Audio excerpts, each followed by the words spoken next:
Now, to the new report on a U.S. strike against an alleged drug boat, detailing how the military may have disguised its plane as a civilian aircraft in a way that violated the laws of war. Chief Global Affairs anchor Martha Raddatz has the story. Good morning, Martha.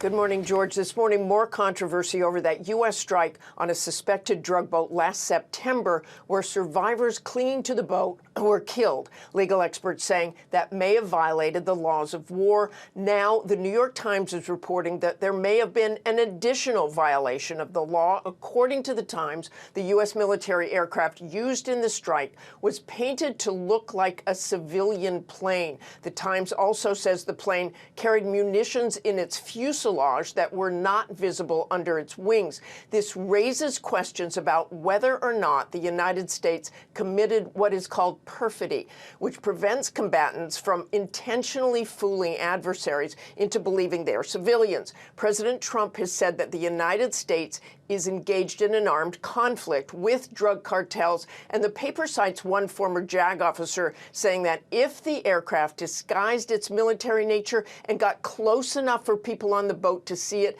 they may have failed to realize they should take evasive action or surrender to survive, which could be a war crime under armed conflict standards. A White House spokesperson told the Times that the strike was fully consistent with the law of armed conflict, and the Pentagon telling the paper the U.S. military utilizes a wide array of standard and non-standard aircraft depending on mission requirements, adding prior to the fielding and employment of each aircraft, they go through a rigorous procurement process to ensure compliance with domestic law, department policies and regulations, and applicable international standards, including the law of armed conflict. But all of this definitely prompting new questions. Guys? It definitely is. All right, Martha, thank you.